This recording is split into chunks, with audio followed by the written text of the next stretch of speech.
Here I am. Yay! I figured it out. My apologies, guys. This is what happens when you put a 60-year-old in charge of technology. Never a good idea. Sorry to keep you waiting. I hope you all had a good weekend, a good long weekend here in Canada.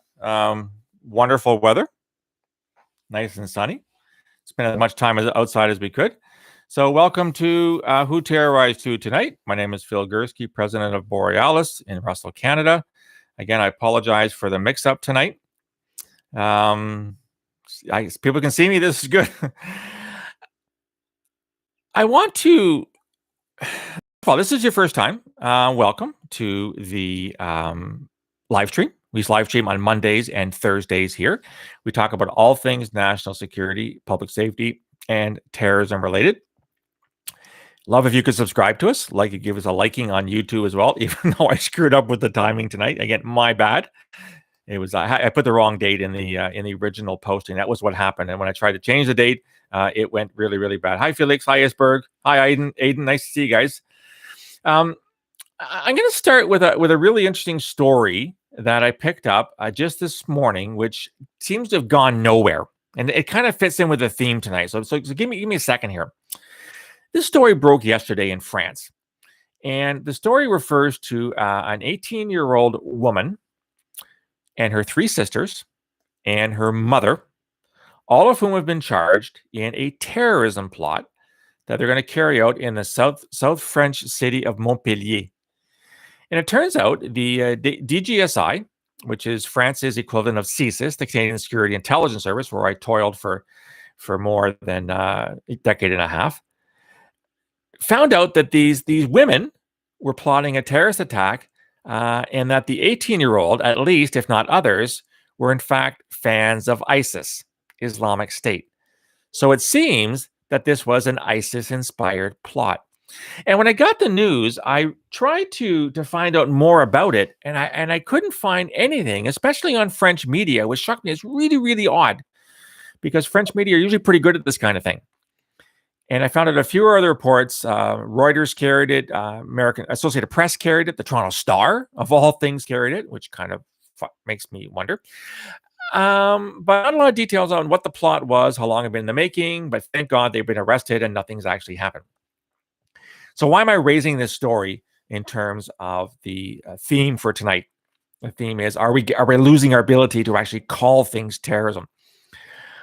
There's two other attacks that took place late last week, one in Vancouver and one in Washington.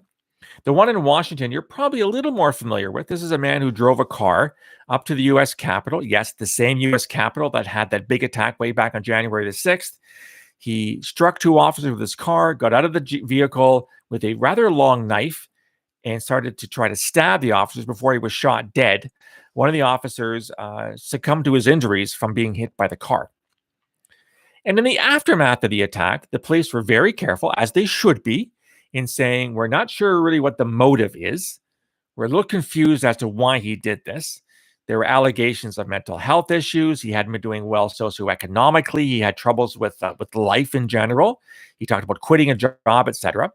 And so it was kind of chalked up by most people as, oh, this is another mental health issue. It's probably related to COVID, somebody in isolation, somebody whose social network has collapsed, and he just wasn't doing well, and he kind of reached the end of his rope, and he took it out on the Capitol. Although you could ask yourself, why the Capitol of all places? I mean, if you've really reached the end of your rope, chances are you just commit suicide, which happens, unfortunately, an awful lot in our society. You don't run over police officers, and you don't come out, with a knife trying to stab more of them. Well, the one detail that's come out since the attack, and by the way, the man is dead. He was shot dead, as I mentioned. So he's not going to say anything more. Dead men tell no tales, as they say. Well, it turns out this man is alleged to have been a member of the Nation of Islam. Now, Nation of Islam was a group founded by a man called Elijah Muhammad in the 1950s. It's largely African American. It's now run by a man called Louis Farrakhan, who is one of the world's biggest anti-Semites. He thinks the Jews run the world. The Jews have screwed African Americans for years now. And this man claimed he was doing this sort of in support of Louis Farrakhan. Now, again, this is very paltry information at this point. We don't know, as JB says, do you know if the Capitol incident has links to the previous ones? The answer is no. Or is it just the same location? It seems to be. I mean, the U.S. Capitol is a fairly big building. I'm not sure exactly where the car struck the officers, but it was outside the U.S. Capitol. But it seems to have no link whatsoever to the January 6th attack, which everyone's calling a right-wing terrorist attack, even though it was nothing of the sort. At least not every member of that mob was a terrorist. Not every member of the mob was part of the far right. So we have an attack which certainly looks, at least on the surface, before you get to the actual what's happening in the background, as a potential terrorist attack. And the man is a self-confessed member of the Nation of Islam, which is not a terrorist group, but it certainly isn't a mainstream group. And it certainly has some parts to it that are problematic and may in fact be conducive to violence. So again, what role did mental health play? Probably some. What role did ideology play? Probably some. What worries me, hi Ratnadeep, welcome from India. Nice to see you again. Yeah, I'll get to the Maoist attack in a second. I'm glad you raised that, Ratnadeep. It's because this is happening in India right now, and it's really, really interesting. So we're left with more questions right now, and we're not going to get a lot of those answers because, as I said, the man, I mean, he's dead. He can't give us any more information as to his motivation. So they're gonna have to go through his social media postings, more Facebook, maybe interview his family and friends, maybe a former employer, et cetera, to find out exactly what happened. Right now, nobody's calling it an act of terrorism. Okay, fine. I've always cautioned, caution, that you should take your time to get more facts before labeling something. So this is good. The police are doing exactly what they should. But we know that when these acts of violence happen, everybody and his uncle gets online and says, this is a terrorist attack, this was that, and nobody's talking about that in this case. I'll get back to why I think this might be in a few minutes. The other attack took place last week in Vancouver, where a man from Quebec ended up trying to burn down 3 Masonic temples. So the Freemasons, right? Remember the Simpsons episode where Homer joins the Masons? Yeah, it's a good episode. The Masons really confuse a lot of people. They're just a men's club. Maybe they accept women. I really have no idea. Historically, they've been a men's club, rather conservative. People have all kinds of conspiracy theories about the Masons, that they actually control the world, et cetera, et cetera, et cetera. Now, it turned out that there was some allegation, some information that the individual who torched the 3 buildings that belonged to the Masons was in fact linked to QAnon. And, of course, know about QAnon, right? The infamous Q, the guy with the Q security clearance in the States, has all this inside information on where the world's going and what's going to happen to it. And therefore, the immediate conclusion was that this must be an act of right-wing terrorism, because, of course, QAnon is right-wing terrorism. Although it really isn't that. At least not all parts of it aren't that. What I found fascinating is that I had a source, a reliable source, send me some information which suggests, and I highly emphasize, underline, underscore the word suggests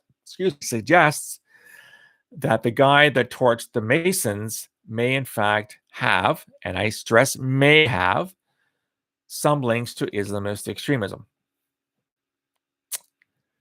So I don't have any more information at this point. I am working with somebody to gather more information on what happened in Vancouver. But the point I want to make here tonight, and I see people are already commenting. I want to get to comments in a second. The point I want to make here tonight is that 20 years after 9/11, I think a lot of people are fed up. They've had enough when it comes to Islamist terrorism. That's all we've been talking about for the past 20 years. It's led to 2 invasions, 3 invasions rather. The American invasion of Afghanistan in 2001, the American invasion of Iraq in 2003, And the one people don't talk about, the Ethiopian invasion of Somalia in 2005, 2006, to deal with a group called the Islamic Courts Union, which morphed into Al-Shabaab, which has been a particular thorn in the Somali side for the past 15 years.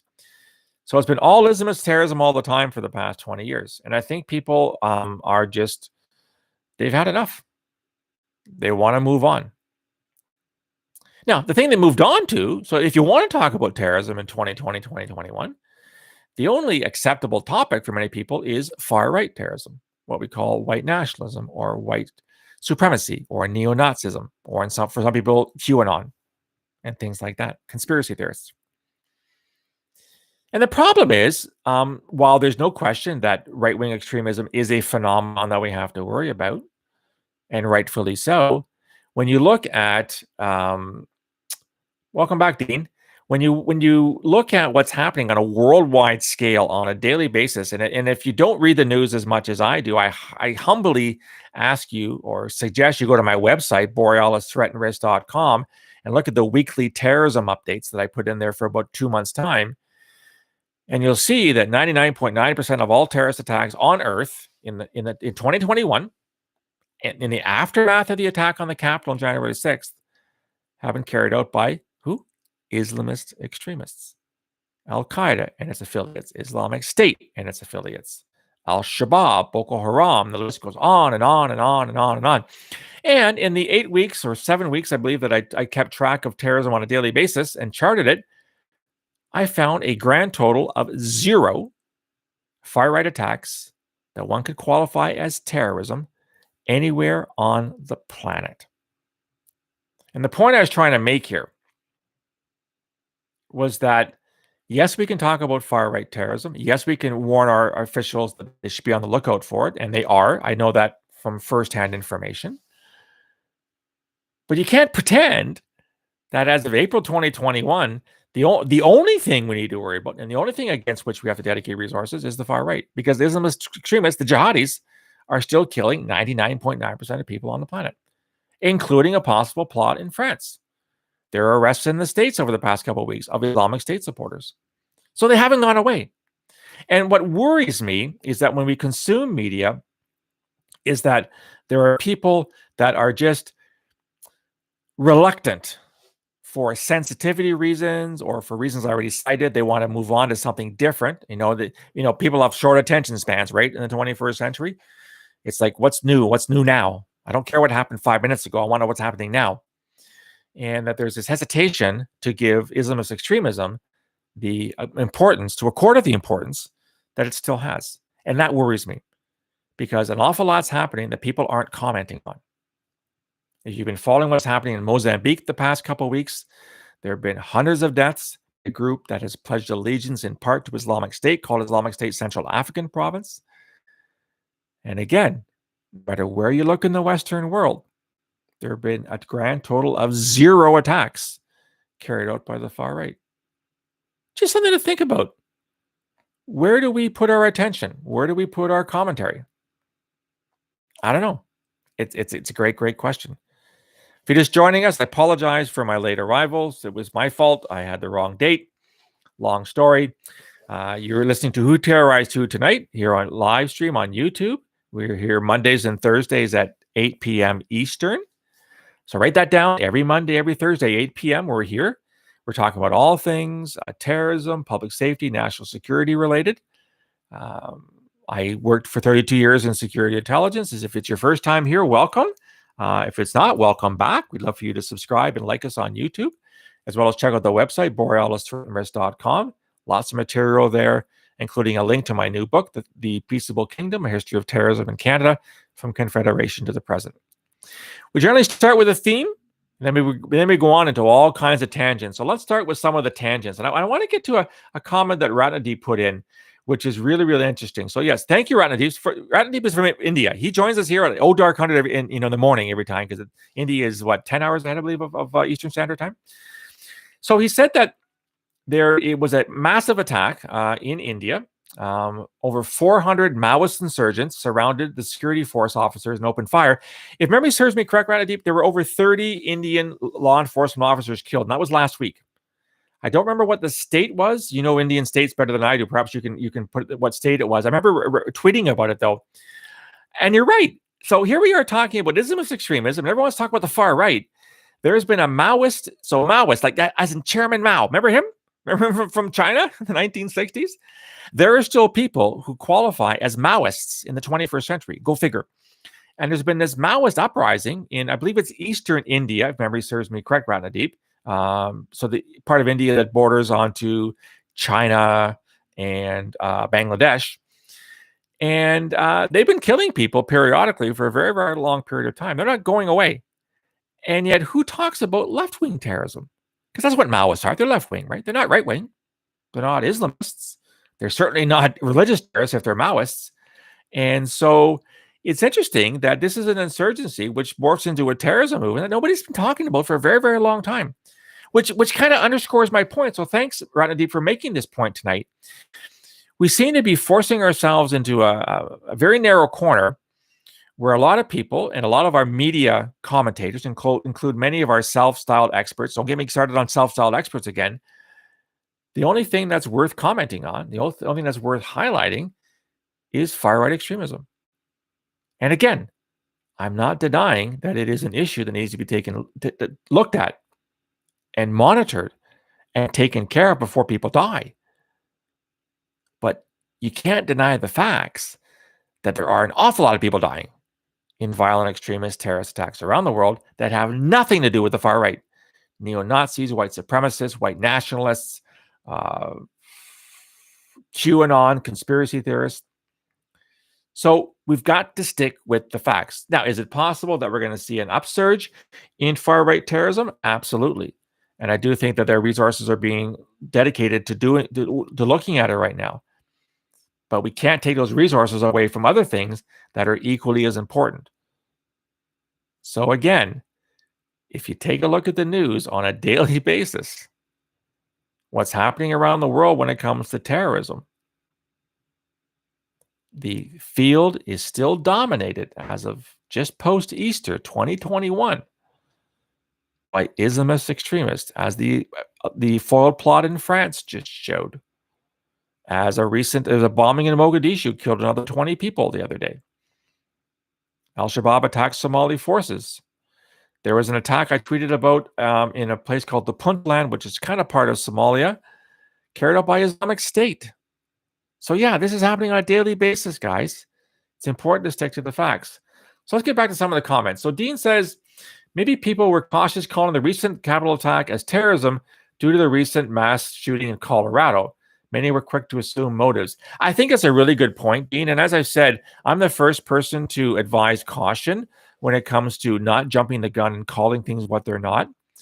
So I can appreciate that. I think that is important, that we keep our powder dry, no pun intended, in the case of Colorado, and not say things which are later or very soon proven to be inaccurate, because you don't want to cause panic.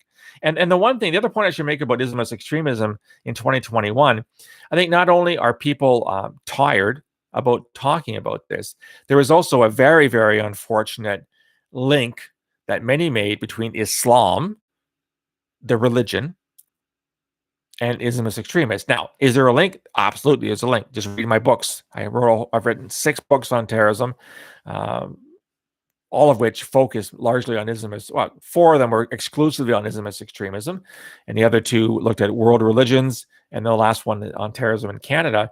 And there clearly is a link between Islam and Islamist extremism. But in the aftermath of 9/11, there are those like Ann Coulter, who's a very unhelpful U.S. commentator, who basically said, well, all Muslims are terrorists and all terrorists are Islam. So that Islam is in fact a terrorist religion, which of course is categorically false. But it does not mean that Islamist terrorists do not take elements from Islam to justify what they're doing. So, I think it's really important to have as many facts available before you start labeling things what they are or what they're not. But I just do find it curious that I am seeing a reluctance to talk about Islamist extremism, so much so that in the United Kingdom, there is now a tendency is the wrong word. There's a movement to remove the word Islamist extremism. And if you saw my blog post from a little while back, my former service, the Canadian Security Intelligence Service, doesn't use the term anymore. They talk about ideologically motivated violent extremism. They don't use the word terrorism anymore. They call it ideologically motivated violent extremism. The Aussies, ASIO, the Australian Security Intelligence Organization, so the equivalent of CSIS in Australia, has done the same thing based on the lead that CSIS has. So there's almost like a change of vocabulary coming up right now, and I'm not real keen on it. I don't like when words are used in ways they're not intended. By the way, I was a linguist for most of my career and taught linguistics for 15 years at university. So I know a little bit about language and how it's used. And it seems to me that we're now, I don't want to use the word politically correct or woke culture or cancel culture, but there definitely are things going on right now that worry me in terms of people's inability to use language accurately to describe things. I know there's sensitivity. I know there's ways, there's good and bad ways of doing things, and I highly recommend we do the good things and not the bad things. I just wish that we could just stick to the facts. And the facts are facts. They're out there, right? If you corroborate the information from multiple sources, there's a better chance that things are actually happening that way. So I don't know, I'm just putting it out there that I'm noticing this kind of trend is probably too strong of a word, but there definitely is. There's something going on right now. And when people start ignoring things because they have an agenda they want to get forward, that really, really worries me. If you're just joining us, my name is Phil Gurski of Borealis Threat and Risk Consulting. You're listening to Who Terrorized Who Tonight, live streaming on YouTube. We're here every Monday and Thursday at 8 p.m. My apologies for the screw up. I had the wrong date. I had April the 3rd, so April the 5th, but we are here Mondays and Thursdays at this time. First time, welcome. Hope you subscribe to us or give us a like on YouTube. You can also like us on Facebook. Go to the website, borealisthreatandrisk.com, where all the podcasts and blogs are there. A link to my new book. I see JB put a link in the chat session as to how you can order the book. You have to order it from me because it's self-published. $25 Canadian plus postage and handling. It's a look at terrorism from the perspective of the security services, i.e. CSIS and the RCMP in Canada. It's not an academic book. It's not a history. It's almost like a how-to, how it was that we investigated terrorism in the 1960s, 70s, 80s, 90s, and 2000s. So JB weighs in. It happens far from home, so people don't care that much about these things. Far right is closer to home, and so it gets more coverage, which makes the threat seem bigger than it really is. I think that's true. And as I've said to people, if you go anywhere outside of North America or the West, nobody's heard about the far right. If you go to Somalia or Afghanistan or Pakistan or Indonesia or Mozambique or Democratic Republic of Congo and say, we're worried about far right extremism, they say, like, look like you got two heads. The term is meaningless outside of the West. It's a Western phenomenon. But I think JB's right. I mean, it hits a little bit closer to home. But again, when it comes to resource allocation, you allocate more resources to the greater threat. And the greater threat in 2021 is the threat from Islamist extremism. I mean, again, the data shows that without question. Unless you've got data that I don't have access to, and I'm reading 2-3 hours a day of websites around the world, I'd like you to inform me on that. Thanks, Bill, for that thumbs up on the book. Bill has read the book, and I've also read his book, A Cop in Kabul. Bill was with the RCMP, and he went to Afghanistan in the early 2010s to train Afghan police forces. So I haven't had a chance to read his book yet, but I'm looking very, very forward to it. So, JB, going back to words, is religion terrorism in itself? You terrorize a large group of people into submission and servitude and fear of being punished by their God to have them do what you want. Wow. Did you just call religion terrorism? I'm going to step away from the microphone while you have a little conversation with a bunch of people. There are those, obviously, that think that religion is mind control. I go back to Marx, right? What did he call religion? The opiate of the masses. It was a drug that people got to keep them in line. So I don't know if I call it terrorism, but certainly for many people, religion is a way to actually get people to do what they want. Thanks, JB. JB just put a link to Bill's book, Cops in Kabul, by Bill Malone. There's a link right there. Buy Bill's book as well. I'm sure it's a great, great book. JB also asks, is it worse to ignore and don't call something terrorism when it should... hang on a second here. Get my glasses on. Instant analysis and call something terrorism. Yeah. So I have railed against instant analysis. If you've been following me at all for the past little while, you know I hate when people jump to conclusions. All I'm saying is that people... So when you say something's happened in the immediate aftermath without any time to think about it or data, that's instant analysis.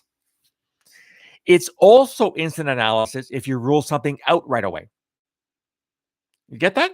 So let's look at this event on the Capitol. The guy drove his car into 2 police officers, killing 1. If the first thing out of your mouth is this was an act of terrorism, that's instant analysis because you can't know at that point. You haven't had a chance to gather any data. It's simply too early to do so. On the other hand, if you say there's no way in hell this was an act of terrorism, that is also instant analysis. Because you have to have data to actually draw a conclusion one way or the other, right? You have to wait for more information to come in before you can make a definitive statement that this is what it was or this is what it wasn't. Therefore, I would argue that we're talking about instant analysis on both sides, whether it's positive or negative. And as you point out, JB, I've been talking a lot about the negative aspects of instant analysis. It seems to be a lot of what happens in media because media wants to be, first out of the gates, right? The news source that can come up with a fact or a relevant aspect of a story and do it quickly, they get the sales. They get the attention. They get the kudos for having broken the story in a certain way. So JB says, so no one calling something terrorism is not the same as people calling something not terrorism. Now you're getting the semantics here. No, you raise a really good point. I guess what I'm trying to say is that whatever people say in the immediate aftermath of something like this, you've got to leave the door open for other possibilities. What law enforcement or security intelligence normally say is, we don't know the motive yet. How can they? The event just took place a minute ago or 5 minutes ago or 30 minutes ago or an hour ago. And the guy's dead. So he's not answering any questions. So how can you know the motive? And as I pointed out a few live streams ago, what about a case like Las Vegas? Stephen Paddock up on the Mandalay Hotel shooting people at a concert below. He killed, 50 some odd people and wounded 500. Then he killed himself before he could be arrested. We'll never know his motive. He didn't leave any breadcrumbs. He didn't leave any trails. So when law enforcement says we don't have a motive yet, they're actually speaking very accurately. That's not the same as saying there is no motive or the motive is X, Y, or Z. We don't know that just yet. So I do think that we have to at least consider possibilities. And the fact that in the case of the Capitol attack, this man was an avowed member of Nation of Islam points to the possibility, and again, I stress possibility, that it could be an act of Islamist extremism. But we just don't know just yet. Those that have ruled it out, I wonder where their information is coming from. So in other words, bottom line is don't rule it out and don't rule it in until you have more data at your fingertips. So Dean says, I think it's an issue with media coverage of certain issues is also linked to the news cycle and our own mental, bandwidth. I think you're absolutely right, Dean. The news cycle is very, very short. I'm amazed at how quickly stories die, major stories die, because something else happens. It's like the shiny new object, like a squirrel. Something else comes, and everything else that happened 5 minutes ago is ignored. Now, that's the nature. I think you're right. I think we as humans have, you call it a mental bandwidth. I think our attention spans are short. especially in a universe where the information is inundating. Right, we're flooded with information on a not just a daily basis, by a minutely basis. Even a word minutely basis, minute by minute basis, and I think we have a hard time processing it all. And as a result, we tend to ignore things, or we go, "Oh, been there, done that. Ho hum. We read that story already. I don't want to read it anymore." So he also points out that the U.S. is coming off the Trump administration, which seemed to ignore or at least downplay the increase in right-wing terrorism. You're absolutely right, Dean. In fact, not only did the Trump administration ignore it, they fed it. President Trump fed right-wing extremism and conspiracy theories in the United States with his tweets, which thank God he's been taken off Twitter. So I think part of what you're saying, that there's a natural reaction to want to get away from the Trump administration. Maybe that's part of it. New administration, but again, I mean, I don't want to make this into a political column, but is it not also a bit worrisome that Biden seems to be undoing everything Trump did in the first 5 minutes of his new administration? Now, some things I think they had to undo because they were atrocious and probably in some cases illegal. But it worries me when a government takes power, and just like Trump, when Trump came to power, he undid everything Obama did, like Obamacare and all kinds of other things, the JCPOA with the Iranians, the nuclear deal, because he wanted to, because he hated Obama so much. So now Biden, I guess, hates Trump so much, he's undoing everything Trump did. Again, I don't want, this is not a podcast about, or a live stream about politics. I don't want to make it that. But it just seems to me that waiting a few weeks is necessarily a bad thing. And Dean's last comment, not to mention the constant coverage of Islamist extremism for the duration of the war on terror. Maybe the narrative shifting has more to do with people's boredom. That's what I'm trying to say, Dean. I think people are fed up with the war on terror, and they're fed up with Islamist extremism.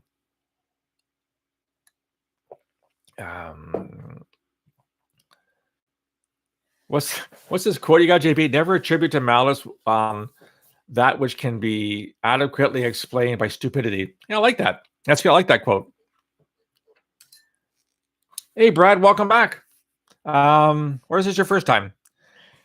Yeah, you're right. And that's the way political parties work, right? I mean, the Liberals are the same here in Canada. I mean, as far as the Liberals are concerned, the Conservatives can't do anything right. Conservatives think the Liberals can't do anything right. It goes back and forth, back and forth. If you're just joining us, we're entering the fourth 10-minute frame of Who Terrorized Who tonight. My name is Phil Gurski, president of Borealis Threat and Risk Consulting in Russell, Canada. We're here Mondays and Thursdays at 10 p.m. Eastern.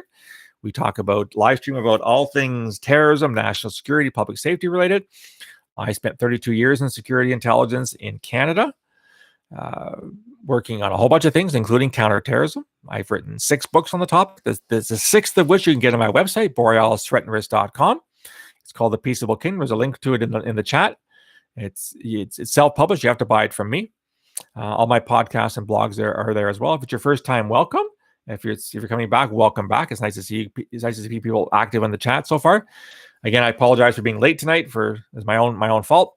But we usually have a really good conversation on all things public safety, national security related. Tonight's about what we started talking about. What is terrorism, and are we in fact shifting our views on what we, and I'm using the we, the societal we, what we're talking about in terms of terrorism, and whether or not we're changing our focus, moving away from Islamist extremism and moving towards the far right as the only significant form of terrorism that's worth commenting on. So, again, I'm not trying to dismiss the necessity to look at the far right as a potential violent threat to Western societies, including my own society here in Canada. But without wanting to remake this point too many times, it is nevertheless true that the vast majority of attacks carried out worldwide on a daily or weekly basis in 2021 are carried out by groups that we largely call Islamist extremist groups or jihadi groups. That's what the facts tell us. I'm not making this up. So JB says, have you seen the survey we did about incels? We asked people from your community to what they think, if they think it should be a security priority. And so 76 people From the audience replied, wow, that's pretty good. Yes, 21%, no, 39%, don't know, 40%. Wow, that's an interesting result. Because if you look at certain so-called experts in the media, it should be the security, intelligence, law enforcement priority. So it's interesting to see that 21% still think so. That's actually quite a fascinating result. I'll have to think more about that. Brad says media is part of the attention span issue, the focus. Early March, a lot of what I saw was coverage of the Ted Cruz going to Mexico and nothing on the strikes in Syria. That's a great point, Brad. And does anybody really care that Ted Cruz went to? First of all, does anybody really care about Ted Cruz? Does anybody really care that Ted Cruz went to Mexico? I mean, okay, so he jumped the queue, he did this, but who cares? I mean, is it really an important issue? As you point out, there were a bunch of airstrikes in Syria in which, if memory serves me correct, a bunch of civilians were killed. And where was that in our news feed? Where was that in our list of priorities? It was nowhere. Absolutely nowhere. Again, I don't want it to be a media bashing forum at the same time. I mean, I consume media on a daily basis. It's what I have now because I don't have access to intelligence anymore. I don't work for the intel service. I don't have that feed. I don't have that drug into my system every morning like I had for 32 years. So I rely on the media as my source of information, and in addition to other sources I have that I won't go into detail. Let's just say they have interesting accesses. But I think media are really, really important, and I think that we have to acknowledge the difficult job that they have working in places like Syria or Afghanistan or Somalia or Nigeria or the Sahel, that part of North Africa, kind of just south of the Sahara, where both Al Qaeda and Islamic State groups are killing people on a weekly basis. But we have to recognize that there's a media bias at the same time, right? I mean, we all have biases. Nobody is unbiased. We all have preconceived notions. We all have things that we think are true. And it's important to challenge ourselves to, be as accurate as we can in those views, at least that they're based on facts. So yeah, let's not say that all media is bad. It's not. Now there are some media is better than others, right? I mean, there is like a far right media like Fox News. There's a far left media like the Toronto Star, and then there's a bunch of stuff in between. And as consumers, we basically have to weigh one against the other and figure out what we think is the most accurate. You're right. Okay, JB talks about the Cruz story. Yeah, it was. I mean, the fact that he went when he shouldn't have, everyone else was staying home, and Cruz took advantage of his position and his money, blah, blah, blah, blah. And yes, Canada did the same thing. But at the end of the day, does it really, really matter? I mean, it's more of an irritant that Cruz did this or that Canadian officials did that. People are dying in Syria on a daily basis during this war, the civil war. I was reading the stats the other day. Over 1 million have been killed, and half the population has been displaced in Syria. And how often do you read about Syria in your newsfeed? Are people bored? Do they not care? Do they not access the right media? I really have no idea. So Dean says, we often gauge people's interests, feelings based on loud individuals with lots of followers on social media. Maybe we shouldn't listen to people who are terminally online, like Donald Trump when he was on Twitter. Yeah, I mean, there definitely is a tendency that people are popular for a variety of reasons, right? We have opinion makers, we have thought leaders, we have influencers, and social media has just bumped that up a completely different level than we had historically.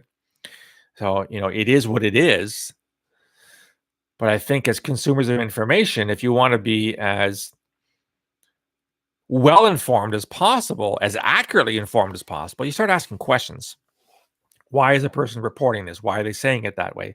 I think that is just a good practice, and that's one that I try to do in my daily life.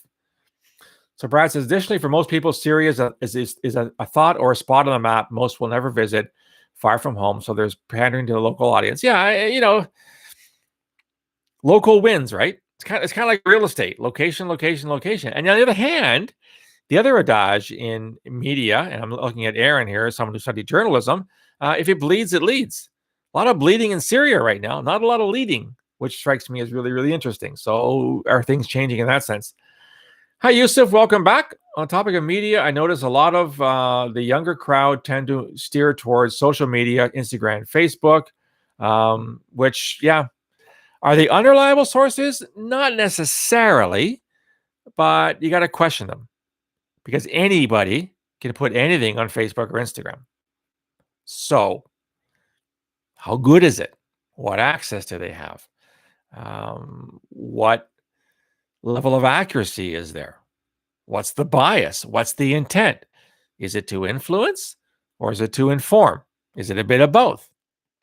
Those are really good questions.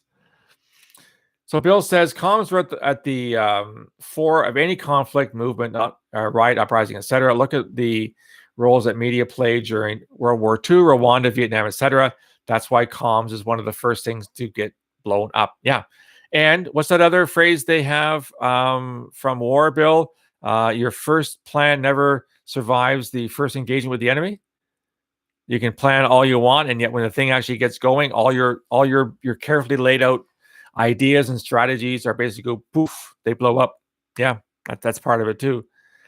And you're right, Bill. I think social media has taken things to a completely different level. I mean, social media didn't exist, guys, during World War II. News was very carefully portioned out by the government. The bad news was withheld, and the good news was brought back. Think back to World War I as well, right? As the atrocious death level in the trenches on the front lines in France and in Belgium.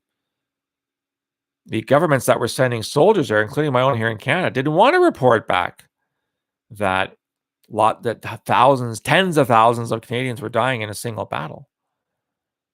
They wanted to control the information. They needed public support. If you've ever seen Good Morning Vietnam with Robin Williams, really good film where he plays a DJ, or I guess a news jockey or something during the Vietnam War.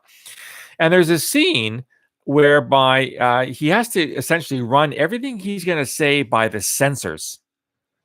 And if memory serves me correct, it's a long time since I've seen the film.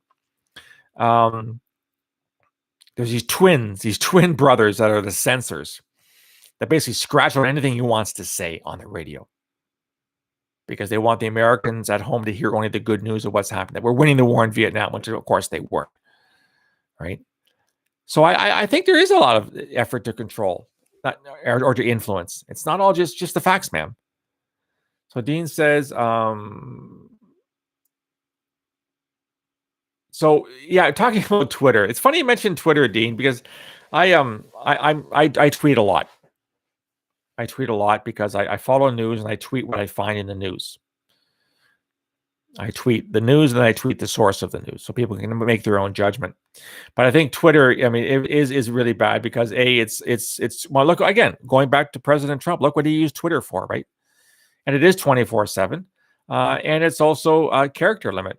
Yeah, you can only say so much in a Twitter feed because if people do like Twitter, like like linked messages, I guess what are they called, strings or whatever the hell they're called. I don't know about you, I never read the string. If somebody tries to say something in 10 or 11 tweets in a row, I don't get past the first one. Maybe that's part of my problem with attention span, right? But I think Twitter it can be really good for breaking news, but aside from that, it's hard to do any analysis in 240 characters, that's for sure.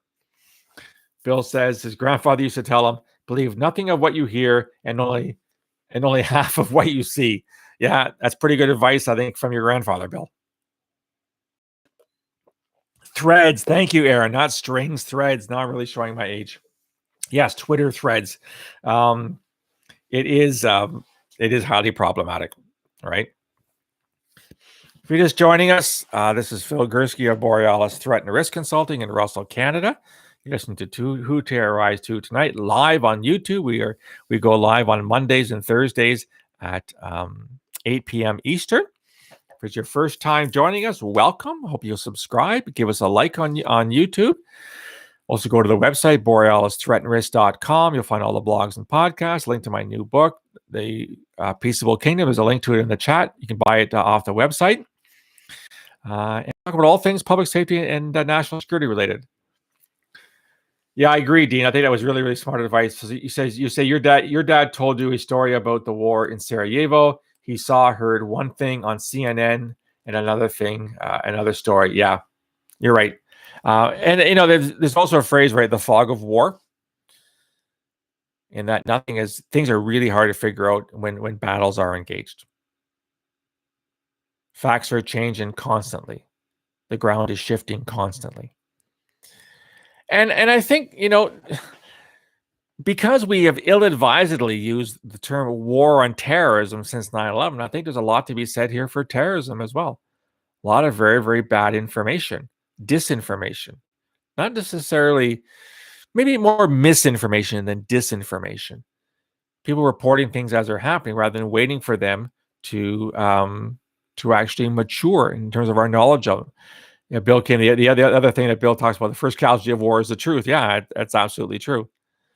So Brad says it could be a rabbit hole of disinformation as well. A lot of actors probing the spread of disinformation. Twitter has been the host of Russian dispelling the Pfizer vaccine to promote the Sputnik vaccine. Yeah. Again, getting back to social media, right? It's been an incredible source, an incredible set of platforms for people to share their ideas, to share things that are breaking, to share paltry analysis, because you can't really do analysis on social media because it's not nearly the right platform, the right forum for that. But I mean, we don't want to diss social media, right? I mean, first of all, no social media. I'm not talking to you tonight. It's as simple as that. I can't promote this live stream. I can't engage with you over the internet. So there are a lot of good things. I don't want to go back to a pre-internet, pre-social media world because I lived there. I lived when there were 11 channels on the television and, only so many on the radio. And information came from the slow boat from China, if I can use that term in 2021. I don't know if or not. So I, for one, am really happy we have these vehicles at our command. And, in 2021, in theory, nobody has the excuse of not being well informed,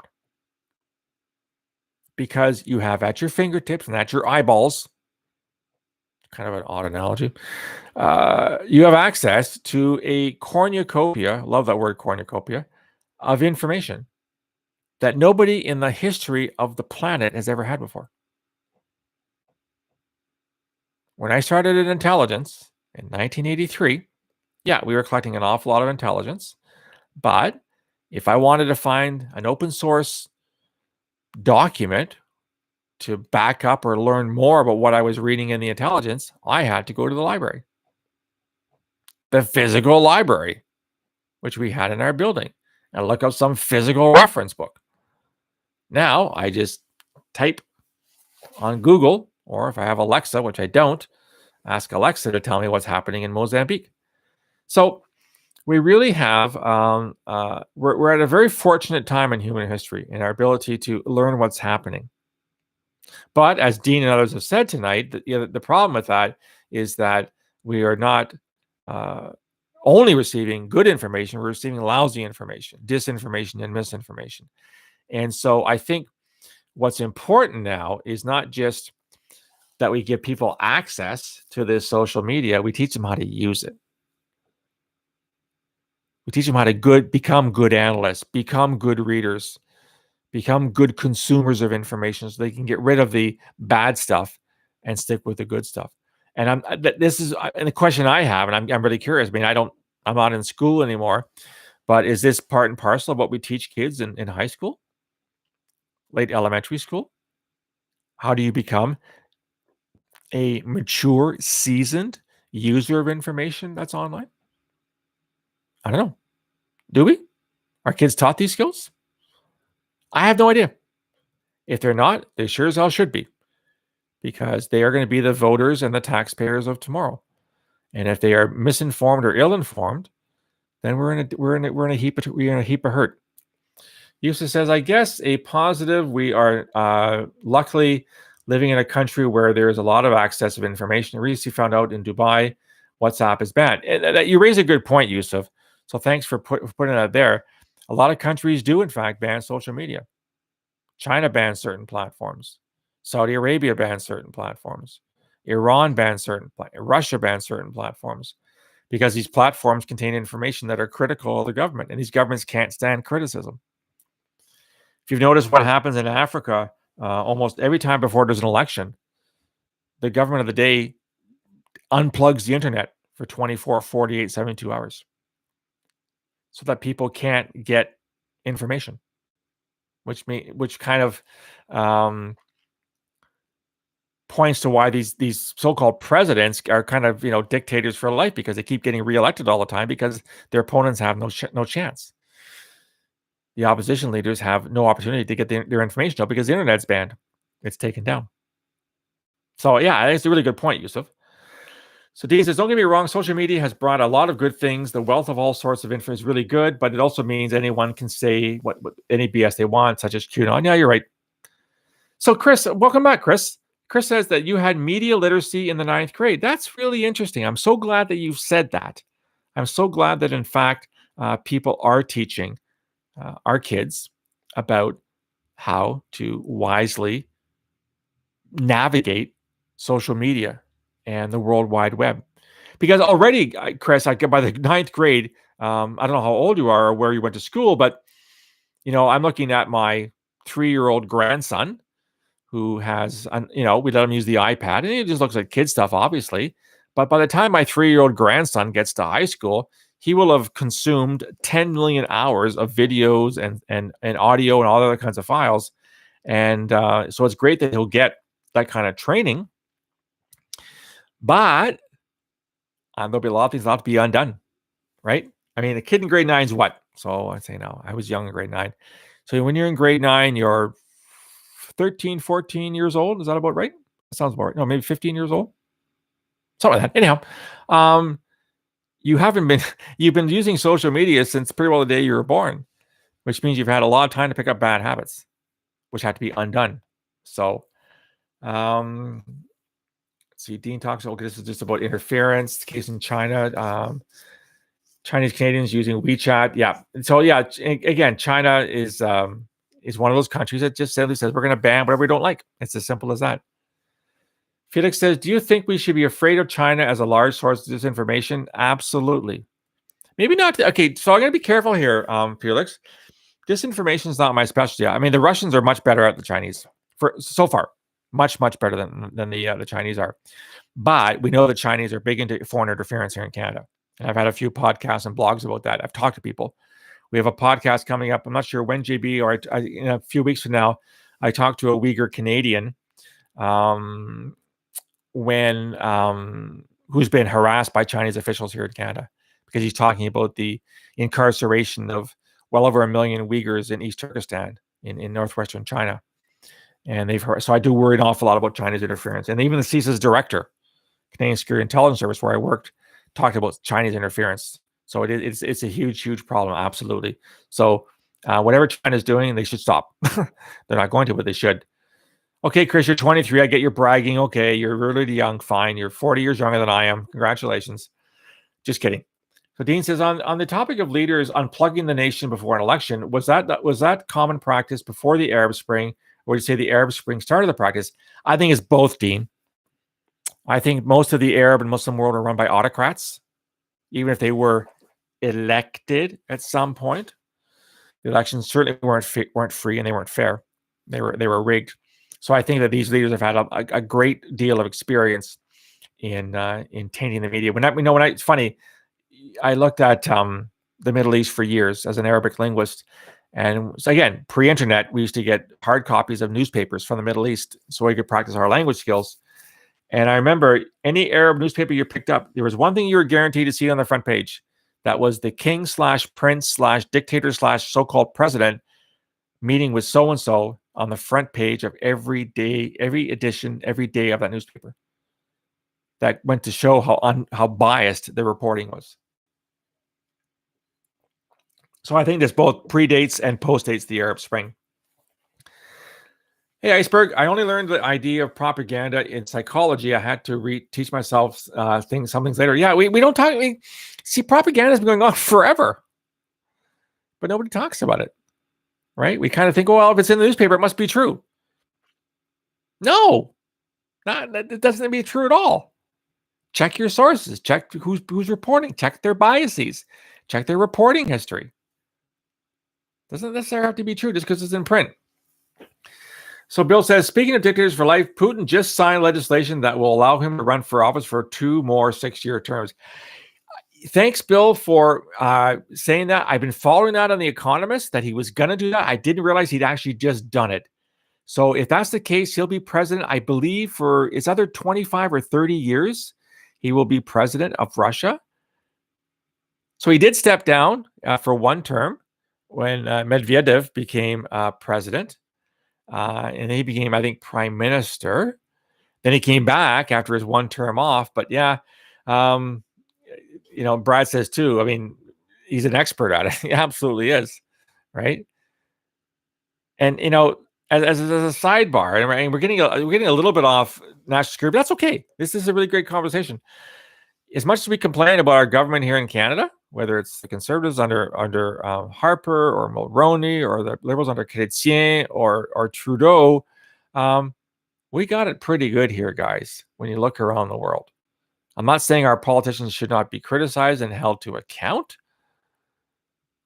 but when you see what Putin's doing in Russia, what Xi Jinping is doing in China, the same thing. He's going to be elected until the cows come home.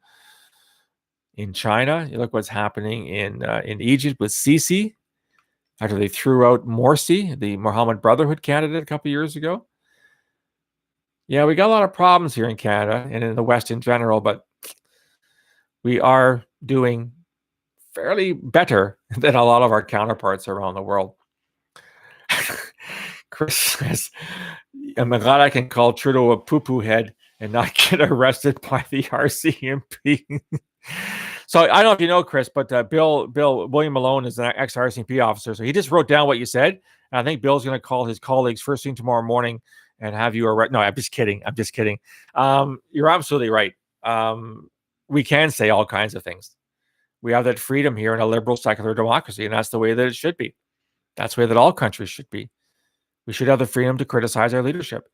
But in some countries, that is a punishable offense. And they raid the legislatures to create laws such that you can't say anything that criticizes the government in power. Oh, Chris, you better run. Bill says the RCMP's on their way to BC. So shut down your link, Chris, and head out to Vancouver Island or something. Oh, now that I told you that, they're going to follow you there. My apologies. Head somewhere. Head north. Head towards the Yukon. Dean says nationalized media can be easily manipulated in many parts of the world. What are your thoughts on the CBC? Oh, wow. Do we really want to talk about the CBC on this live stream, guys? How many want to talk about the CBC? I'm willing to. I'm just curious if people want to talk about whether the CBC in 2021. It's a whole tangential conversation, but it actually has a link to terrorism, which you might be interested in. So should we talk about the CBC? So Aaron says, talk about it. Iceberg 7 says, yes, please. Okay. Chris says you should. Let's talk about the elephant in the room, the CBC. Okay. This is going to be interesting, guys.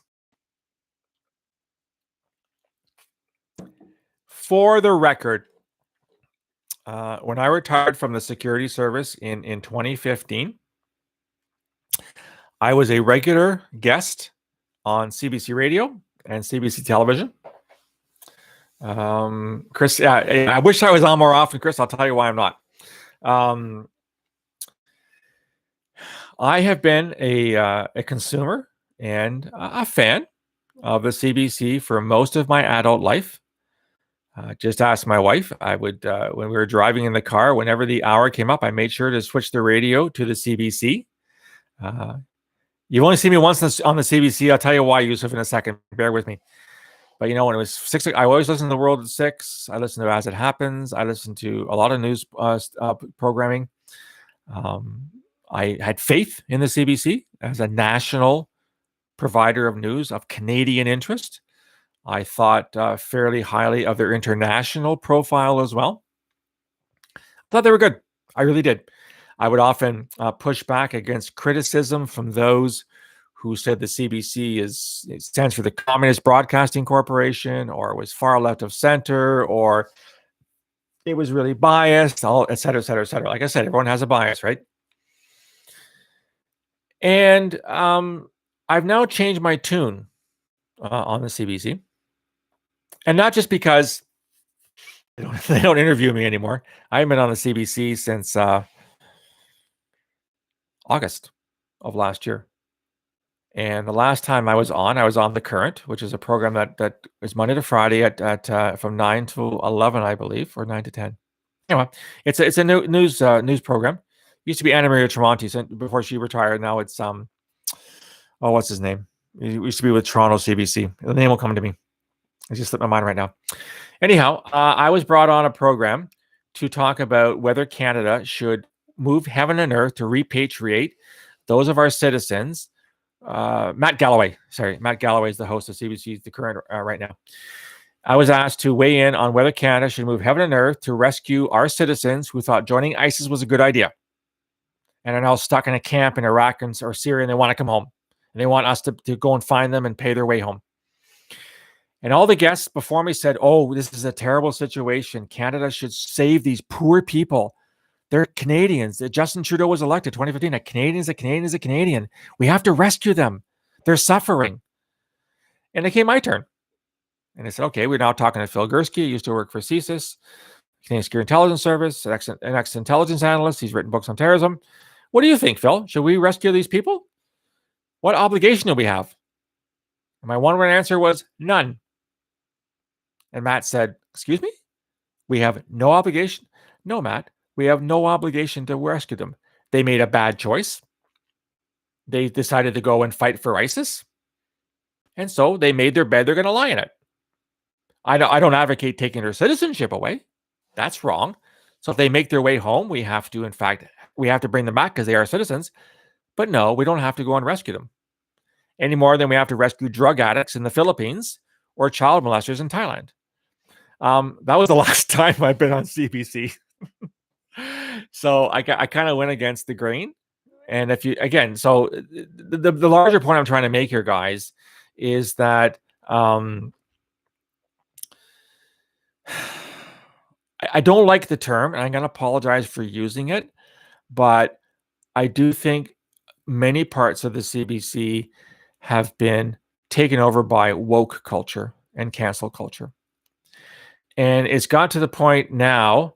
JB thinks we have the interview. Put it on the website, JB. You'll hear me talking to Matt about our lack of obligation towards ISIS terrorists. If you read CBC now, you'll find most of the stories are about one or two things only. They're about racism and they're about sexual harassment, both of which are serious issues in society. And I do not want to dismiss that. I think they're absolutely important. But they are so dominant that other voices aren't being heard on anything anymore. I do think the CBC has changed significantly. And I don't think it's a coincidence that I'm not being brought back on, because my views are not in keeping with what the majority views are of the other people that they're bringing on to these interviews and podcasts and current affairs stories. So it's been incredible silence for the past, about 6, 7, 8 months now, which is really quite interesting because I'm still being invited on many radio stations, including Global, including Sirius XM, including a whole bunch of independent radio stations across part of the Chorus network in Canada. I'm still a regular guest on those. I'm regular in Edmonton, in Regina, in Winnipeg, in Toronto, in Hamilton, here in Ottawa. But when it comes to CBC, I have become persona non grata. Oh, it's neither here nor there. I really, really don't care. I've done thousands of interviews over the past 6 years. It's not as if I need to see myself on TV. In fact, I don't need to see myself on TV. Right? The old white guy. But I do think it's interesting that certain viewpoints do not seem to be acceptable on the CBC anymore. And that worries me because I think, Dee made the point, the CBC does a good job of protecting and propelling Canadian arts, music, comedy, etc., but she's always skeptical of the political takes. I agree. I'm a big fan of Canadian TV, like Schitt's Creek and shows like that. And that we're not hearing any other voices is unfair because not all Canadians think the same way. If you take somebody from Lethbridge in Alberta and somebody from Toronto and ask their opinions on 10 different things, you're going to get 20 different answers because they're going to see things very, very differently. And the fact that we're not hearing a lot of those disparate views really, it worries me. So as Yusuf said, going against the grain is an important for news outlet. You need to portray both sides of the coin. I think you need to hear multiple disparate views. You need to hear side A and side B to use this. And I'm really getting old, guys. Side A and side B are what records used to have. You know what? Remember what a record? Now you guys don't remember what records are, especially you, Chris, 23 years old in BC. Anyhow, you do have to allow people to disagree on public television, especially taxpayer-funded public television. This is not like Fox News, which is independent, which is private. You and I are paying for the CBC, which means it should have Canadian views on it.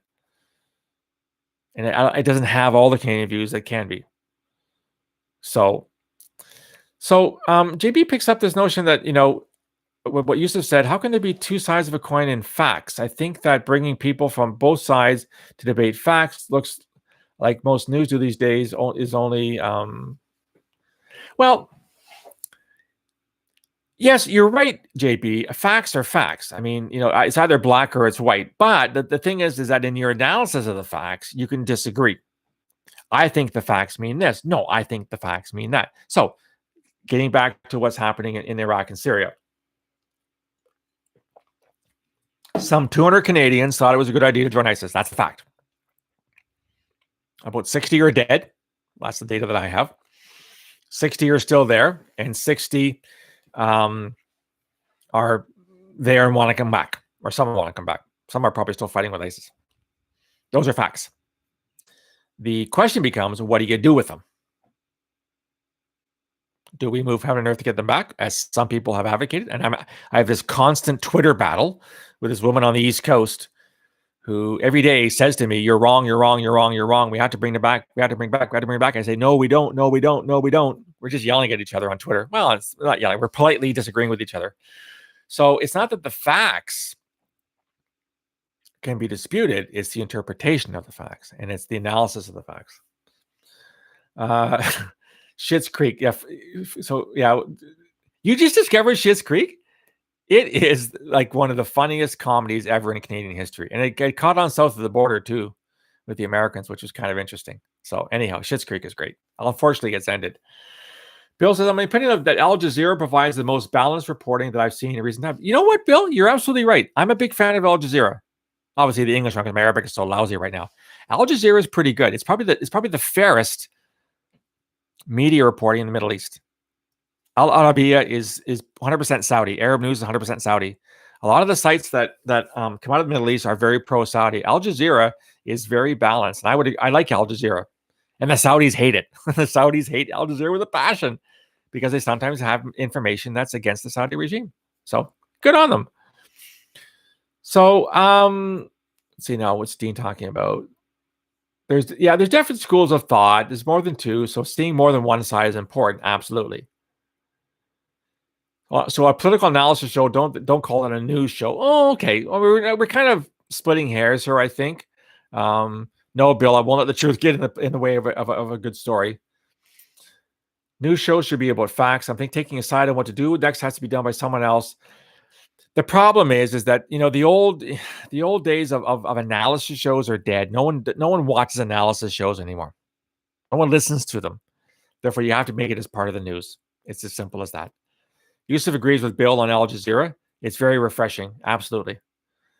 Bill has been up Schitt's Creek a few times. I want to hear about your job in the RCMP, Bill, what you're doing down in Newfoundland right now. But we've all been up Schitt's Creek, so I've paddled many, many times. So Dean's bringing us back to the topic of the evening. I think the term terrorism is intrinsically political, so changing political views in our societies could impact how we label terrorism. Absolutely. Terrorism is a very emotive term. It's a very charged term. And as I've been saying for 2 decades now, we're living in this era, this post 9/11 era, where terrorism has basically over the dialogue in many ways. And it's been used and misused and abused, which is fine. I mean, tides go different ways. There's different currents, and I accept that. But you still have to account for facts. You're going to call terrorism in 2021, you still have to account for the fact that everybody has to have facts at hand when they're talking about it. And if you're saying that the number one terrorist threat is the far right in April 2021, you have to have facts to back that up. And unless I'm reading all the wrong sites, I don't have, I don't know where your facts from to say that kind of thing. Okay, I take your point about analysis, JB. This is analysis, what we're doing here. You're right. You're absolutely right. So Bill says the term terrorism has been used so much that people have become numb to it. Yeah, you're right. I think all we've heard about is 20 years. And prior to 9/11, people couldn't spell terrorism because they didn't care. Because it's something that happened over there. Or when it happened in our own countries, it wasn't important enough. That's what the deaths of 3,000 people will do. Get your attention, right? By the way, Chris, I've been on both Vosh and Destiny on several occasions, just for your information. Wow, we're at an hour and 10 minutes. If you're just joining us, this is Who Terrorized Who Tonight. Welcome. If it's your first time, I hope to see you back. Hope that you subscribe. Give us a like on YouTube. My name is Phil Gurski. I spent 32 years in security intelligence here in Canada, in both security intelligence and signals intelligence. You might want to check out the website, borealisthreatrisk.com, where all the blogs and podcasts are, as well as a link to my new book, The Peaceable Kingdom, a security service look at terrorism in Canada from Confederation to the present. Welcome. It's been a great conversation about all kinds of things. If it's your first time, you're going to see we're all over the map on this podcast, even though or live stream rather. Although it's ostensibly about national security and public safety, we talk about all kinds of stuff. As long as there's a bit of a thread to national security, I'm okay with that. Yeah. So Dean weighs in with, getting back to this definition of terrorism. So the biggest example I can come up with would be how Trump called Antifa terrorists, with, as you discussed, no real evidence to prove. It just seems that Trump knew how that Antifa didn't like him. Yeah, in all honesty, Dean, I do think Antifa is a bit of a wild card right now. I think there are some who do see it as, if it's not, there are terrorist elements within Antifa. They certainly carry out acts of violence, albeit largely property violence, not human, not killing people. And it's definitely political, which meets the definition of terrorism. I think there are those that think it could get worse and that it should be looked at. And I'm pretty sure the Americans are looking at Antifa very, very carefully to see if there's any potential for violence down the path. Because when you work for security intelligence and law enforcement, you want to look at things before they happen. We used to call it left of boom. You want to be as far left of boom as possible, not to leave things to chance. So I do think that Antifa is worth taking a look at. But I'm no expert. I'm not an expert in anything as far as I'm concerned. I'm no specialist in Antifa. So, watch this space kind of thing. Thanks for putting up the website there, JB. So Chris asks, how did the proliferation of cell phones influence your work in the government? Well, I'll tell you what it did do, Chris. It certainly increased the amount of intelligence we had to try and collect. Because when you have cell phones, more and more people have access to information and to devices right in their hands. That changed. So I used to head up collection at CSC, Communications Security Establishment, Canada Signals Intelligence Organization, in the late 1990s. And we used to complain that we were trying to drink from a fire hose in terms of the signals we were vacuuming in to try to get the intelligence out of it. I have no idea how they function in a cell phone world, or in a smartwatch world, or in a whatever iPad world. There's just so much information that's going back and forth. I don't know how you collect it all. It's an absolute huge concern. So Chris says more and more left-leaning Antifa types are owning guns. I didn't know that. That's interesting. So Bill says it's disturbing that the civil debate and discourse has gone the way of the dodo bird. Okay, for those of you that are not as old as Bill and I, dodos were birds that were bludgeoned to death by Europeans who went and found their flightless birds, and they were great for long voyages because they were meaty and fatty, and they would kill them all and they would preserve them, and they kill them all. Okay, that's why it went the way of the dodo bird. This is just my ornithology lesson for you tonight, even though I'm not an ornithologist. If you have an opposing view, you're deemed to be the enemy. You can be hard on an issue and not the person. Yeah, I think you're right, Bill. I think that the ability to have conversations and disagree is being lost, and that's sad. We have to be able to agree to disagree, but also have civil debate. As I say to people on Twitter, I will definitely engage you in debate on one condition, and that condition is that you're polite.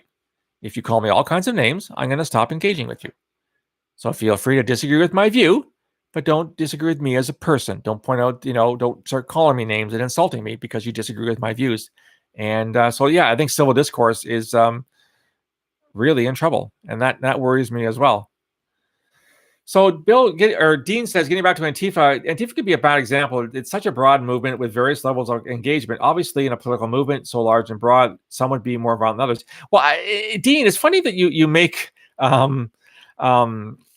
reference to how broad Antifa is, and I've argued that the attack on the U.S. Capitol on January 6th was the same thing.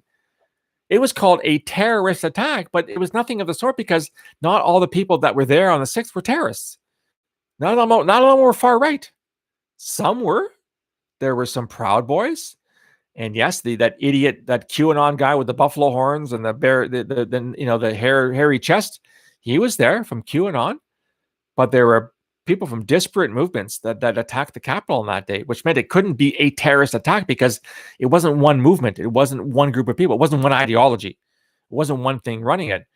And so I think the same thing. I think you're a group with a president and a vice president and a board of directors and a director of finance and a director of whatever. That just shows how complicated it's getting, right? So yes, you can label individual elements within that potential terrorists if they carry out acts of violence for ideological reasons.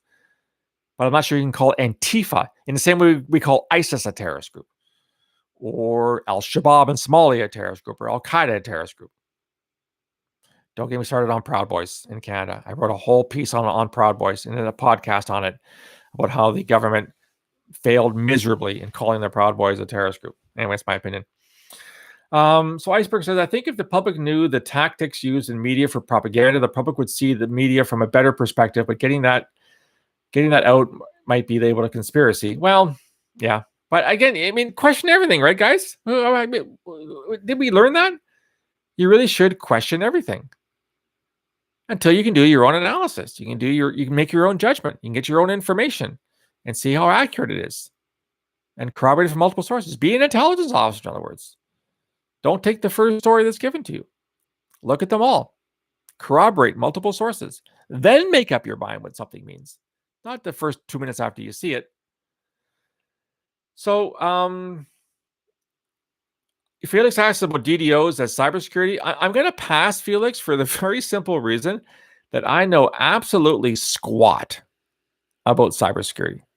I'm often asked, not by the CBC, but I often am asked to do media interviews about cybersecurity, and my response is a very simple one. I can't spell cyber. I think it starts with an S. I mean, that's how much I know about cyber. And one thing I'm very, very adamant about doing when I'm asked to do interviews is if it's a question I know nothing about, I don't agree to the interview. Many of my counterparts are not as mature in that way. They do all kinds of things and comment on things of which they know nothing, in my humble opinion. I'm not one of them. I leave my comments to terrorism as well as to national security in a general sense, but There's many things I know nothing about, and unfortunately feel like cyber's not one of them, so I apologize for that. Hey, Tarek, welcome back. Is the word terrorist and its variants are overused or misused, in my opinion? I think so.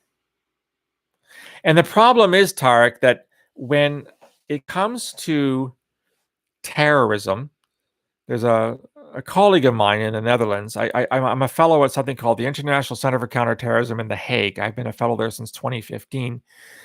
And a colleague of mine, Alex Schmidt, came out with a paper a couple of years ago in which he did research, and he found 200 definitions of terrorism around the world. 200 definitions. I'm sure there are more. The problem is that we don't agree with what it means. And I'll tell you what I mean by it. I'm very certain, and I know what it is, but you'll see immediately that it's problematic. So I go by, as someone that worked for CSIS, Canadian Security Intelligence Service, I go by the criminal code, because the criminal code tells me what we can investigate, or told me rather, since I don't work there anymore. And according to the Canadian Criminal Code, terrorism is a serious act of violence, either planned or executed, for ideological, political, or religious motivations. That's it. That's what the Canadian Criminal Code says. So it has to be a serious act of violence. Some would put it in property violence. It depends. It has to be serious. Spray painting a swastika on a synagogue is not an act of terrorism. That's not a serious act of violence or property damage. In my mind, people would disagree with me. So the violence part is pretty clear. The problem is, what do you define as politics, ideology, or religion? Religion is pretty clear, right? We all know what religions are for the most part. Ideology, yeah, kind of okay. Politics, kind of okay. And this is the problem it came down to when it came down to the, if you listen to the podcast about incels, about incel violence, for some incels is an ideology. It's not for me. Incels meaning involuntary celibates. They don't have an ideology. They might have a subculture, but it's not an ideology as far as I'm concerned. So some would say that if an incel carries out an act of violence, by definition, that's terrorism because they did it for ideological reasons. And I counter, no, they did it for hate reasons or misogynist reasons, not for terrorist reasons. So you see what I'm getting at, Tarek? This is really complicated. This is why we can't agree on definition of terrorism. It's really all over the map, unfortunately. So there will never be consensus on what the term means or what it doesn't mean, as far as I'm concerned. So Dean says, you think that organizations like CSIS collected intelligence on COVID-19 in the early days of the outbreak? I would assume that pandemics are a matter of public safety. I'd be surprised if they did, Dean. Again, I haven't worked there since 2015. Maybe they did, but I do know that there is something called, it's at Public Safety Canada, not Public Safety, Public Health Canada, Public Health Agency of Canada, PHAC. They have a global, I don't know the acronym. They do have a global monitoring system for seeing what's happening with outbreaks around the world. It's kind of like intelligence gathering, but it's open source, best of my knowledge. So they were right on top of the pandemic as of, late 2019, early 2020. But I don't think CSIS, I could be wrong. I don't think CSIS has anything to do with pandemics. Yes, it's a threat of public safety, as you said, but it's not something within the CSIS mandate. Because it's not an actor, right? I mean, CSIS investigates individuals who make threats, be they foreign espionage, foreign interference, or terrorism. There's no COVID terrorist. There's no COVID foreign interference. So what are you investigating? It's highly problematic. So Bill says he's been he's been involved in his fair share of public uprisings in his 26 years of policing. And in my opinion, the events of January the 6th in the Capitol constituted a riot, not terrorism. Thank you, Bill. That's exactly what I've been saying. In fact, I called it almost like a piss up in a bar. It was like a frat party gone bad. And like I say, you were at the coal face for an awful long time in the RCMP. So for you to say you don't think it was terrorism, I happen to agree with you on that. I think that, again, were there elements that were maybe terrorist? Probably, but the whole thing was not an act of terrorism. It was a shit show. That's what it was. That got out of control. I still believe that a lot of people that were there on the 6th of January, they were egged on by Donald Trump, who said the election was stolen. We got to steal it back. I think they went there to make a point. And when it turned out the security was so bad and they got through, this is what I call a holy shit moment. As in, holy shit, we got inside. Now what do we do? And if you saw the reaction of some of the people, they would break some windows and then they would sit in the chair and take selfies and all kinds of stuff. That's not what a terrorist blows things up and kills people. So that was not an act. I agree with you 100%, Bill. That was not a terrorist act. And Yusuf says he agrees as well. Unfortunately, a few of my close friends claim this was terrorism, and I had to explain why it wasn't terrorism according to my definition. Yeah, I mean, you're right, Yusuf, but it's probably an argument you're not going to win. So let me level with you guys. In the immediate aftermath of the attack, Yusuf makes a great analogy, comparing the Capitol to the Stanley Cup riots 2011 in Vancouver, when Vancouver lost in 7 games, I believe, wasn't it? They lost to, I forget where they're playing, and they lost Rangers. And anyhow, I think you're absolutely right. Anyhow, so in the aftermath of the attack, I laid out my facts on Twitter, and I said I don't think there was an act of terrorism. I think it was a frat party gone wrong. Even if some elements may have been, you wouldn't have believed the reaction I got on Twitter. Oh, for the Bruins. Sorry, Zach Bruins. Yeah. I was vilified, crucified on Twitter for not calling it terrorism by people I used to work with who are now no longer in the security service because I hadn't drunk the Kool-Aid and called it terrorism. I said, I'm just giving you my opinion. These are the facts as I know them. I don't think it's an act of terrorism, which goes back to, your earlier point, Tarek. This is a complicated term. And because we can't agree on what it means, and it's a very emotional term, people get very angry. Don't start going, go Bruins, go, okay? Don't start this, guys. I want this to become a riot. I just want it to become a shit show on live streaming, okay? Because we have different fans here. So be careful with that. But I think that what happened on January the 6th was a whole bunch of stuff simultaneously. But because it fit the narrative that some people wanted to portray. They wanted to portray that Donald Trump ignited an act of terrorism carried out by the far right because that satisfied for them what they think is the threat now. That's the way that I saw it. That's the way I see it right now. As you know, the one thing I've learned, guys, in my 60 plus years of living on this planet is that most things are complicated. And what happened on January the 6th was complicated. So Bill makes a good point. The events of that day were incited by Trump. They're like a dog chasing a car, but had no idea what to do with it when they caught it. I love that. I think it was that's a good point. Okay, guys, I'm going to put an end to this Bruins Canucks thing because Yusuf's complaining about old wounds being opened up. And it seemed to me the best reaction to the Canucks loss to the Bruins on that fateful day. Remember the couple that was making out in the middle of the riot? It made this amazing photograph that this guy and this gal decided that she was afraid or they were nervous, and so they started making out in the middle of the riot. That was the only saving grace of the Vancouver riot, I think.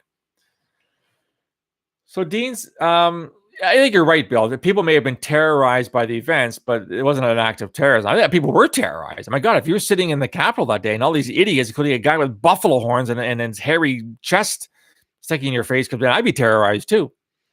But as I remind people, spiders and snakes and sharks terrorize people. And the last time I checked, we didn't list spiders and snakes and sharks as terrorists. Despite the fact they share the same root, terror, they're not the same thing. Terrorism is not being terrorized.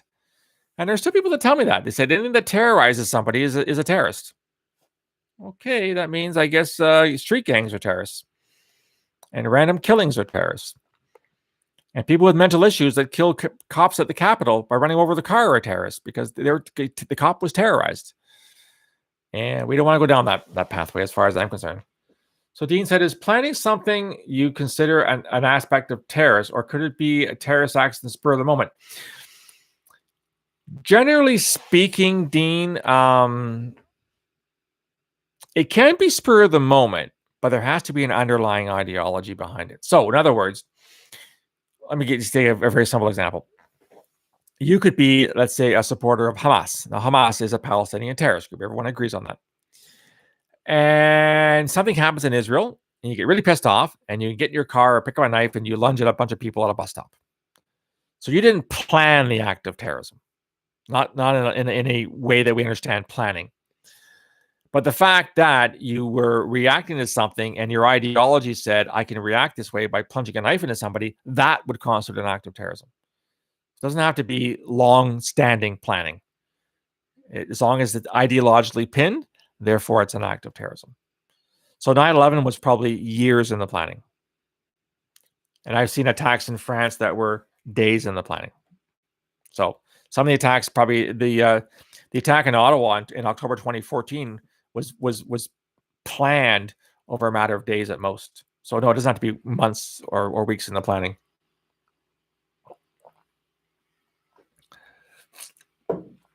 So it depends. Again, guys, it's all over the map. I've seen all kinds of stuff in my years of intelligence. The Toronto 18 was a better part of a year. Back in 2005, 2006, by far our biggest counterterrorism investigation ever.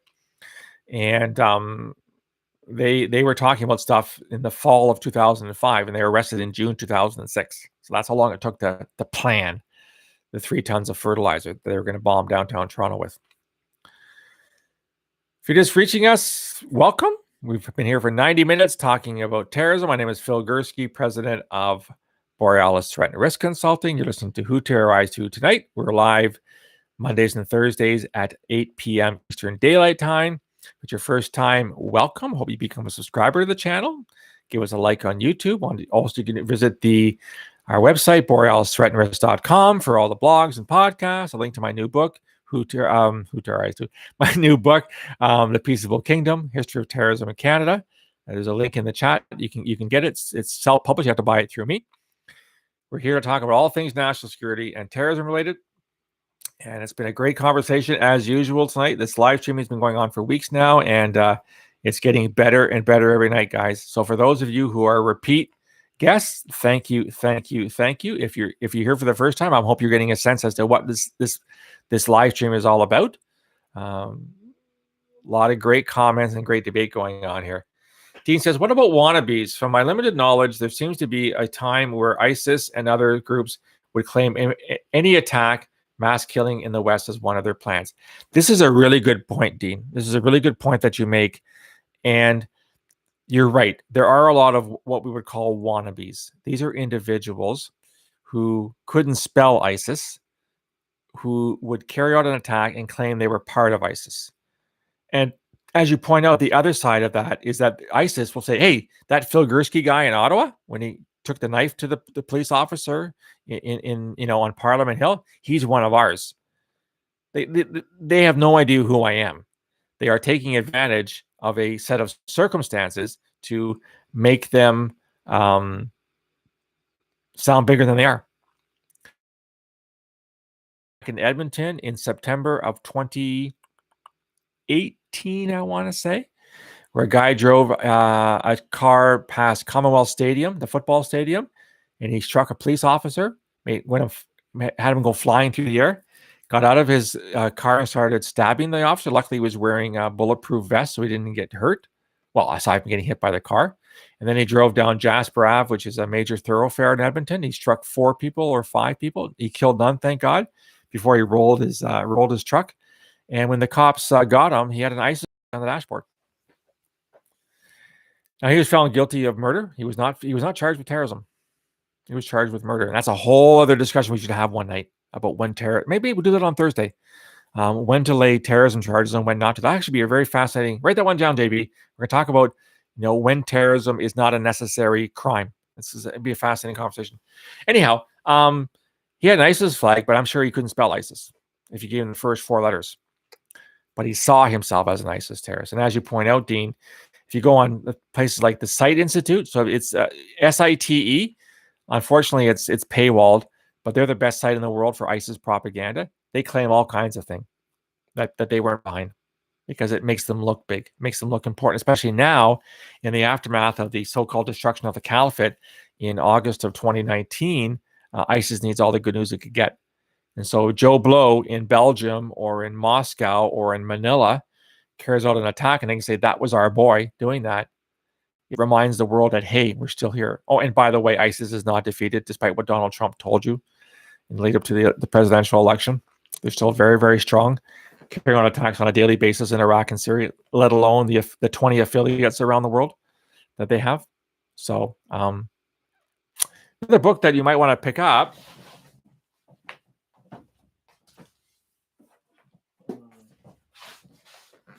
If you haven't seen this one yet, it's written by this guy called Gurski, called The Lesser Jihads. This is a book I wrote back in 2019 about all of the Islamic State and Al-Qaeda affiliates around the world and where they were active. I called The Lesser Jihads because it's kind of lesser areas nobody cares about. And it's an interesting book. It talks, you learn a lot from, ISIS affiliates in the Philippines and Thailand and things like that. So Iceberg asked me a very curious question. I'm not sure how to answer. What's the best thing you've ever experienced? I would say Talisker single malt Scotch from the Isle of Skye, but I'm not sure that's what you're actually asking me to answer at this point. Maybe you could clarify what you mean by that.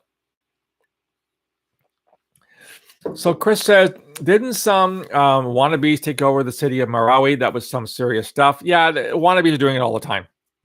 That was in the Philippines, right? I'm referring to, Chris, the Marawi thing. That case and the RCMP entrapment case would be a great topic. I shake my head when I think about that ruling. Me too, Brad. I testified in the case. So what Brad's referring to is a trial on our left coast in Vancouver back in but they were arrested in 2013. The trial was in 2015 about two individuals named John Nuttall and Amanda Karoti. They were converts. They were ISIS wannabes who planned to bomb the BC legislature in Victoria on Canada Day in the afternoon, and then they were basically they were subject of a sting operation. I guess I could use that term. Carefully controlled by the RCMP, found guilty by jury, and the judge threw it out based on entrapment. Yeah, that would be a great conversation. I'm still livid about that one. Like I said, I testified for the Crown in that case, and that was a really, really stupid ruling by the judge. JB just found an interview on CBC. Great. Well, thank you for doing that, JB. That's the interview with Matt Galloway of The Current. So Dean says, without incriminating yourself, would paying to pass that paywall or educational reason be funding ISIS? No. Site Institute is a website based in Pennsylvania, and it is one that keeps us informed on what ISIS is doing. So it's not promoting ISIS propaganda. It's used by a lot of scholars, actually, Dean, who want firsthand information. And it's used by scholars to see whether ISIS propaganda is changing over time. It's a very good site, but it's not cheap. I don't know what I pay for it, but I think I pay far too much for it. Yusuf said, I remember one of your videos in the early days of COVID, early March, regarding terrorist activity around the globe. Would you say that COVID-19 played a big factor uprising of terrorist groups? Hey, Yusuf, you've asked a very interesting question. A lot of people have speculated that COVID would lead to more terrorism. And I've seen no statistics so far that anything has changed from the pre-COVID days to the current COVID days in terms of the areas of the world where terrorism is worse or better because of COVID. So, in other words, what I'm saying here is it seems to be a non-event, despite the fact that everybody thought we would see an uptick, especially in far-right terrorism because of COVID. All the conspiracy theorists that say COVID's not real, and it's been planned by Bill Gates and Elon Musk to take over the world. We have not seen an uptick in terrorism because of COVID. Not yet. Will we? Again, I don't have a crystal ball. I can't tell you. I don't think we will. I hope we won't. So there's been no link between COVID and terrorism. So Iceberg says, what's the question? What my best experience in intelligence? There are so many experiences in intelligence that I loved. I'm not sure I could pick one. I definitely had times where I was on the cutting edge of things happening, things that were important to Canada. Very small role that I played in providing information to decision makers actually made a difference in those decisions. Yeah, I can't go into details for reasons I'm sure you can understand. I was just a very privileged individual to be either working in signals intelligence or human intelligence. Just very, very lucky. I worked the Toronto 18 from start to finish. So that was from July-ish of 2005 to June of 2006. Great intelligence operation, great intelligence and sharing, great evidence gathering by the RCMP. Nothing happened. Nobody died. No one was hurt.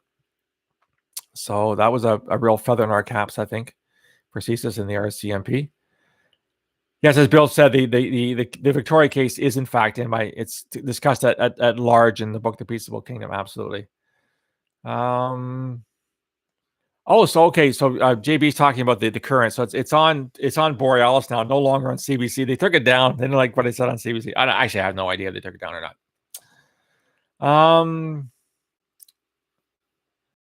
I wonder if Q has anything to say about this. I don't know. See, guys, I'm going to really show my age here, but when people talk about Q, I think of Star Trek Next Generation, where there's the character Q played by John Delancey. He showed up in the very first episode and this is with Jean-Luc Picard, Patrick Stewart. That's the new. It was the remake of Star Trek, the original Star Trek, which I remember. I remember the original. That's how old I am. And when the Next Generation came out in the early 90s, it was the greatest thing. It was a great series. I watched all 7 seasons of it. And to me, Q is John Delancey. It's not this idiot with the buffalo horns. That just goes to show how old I am, I suppose.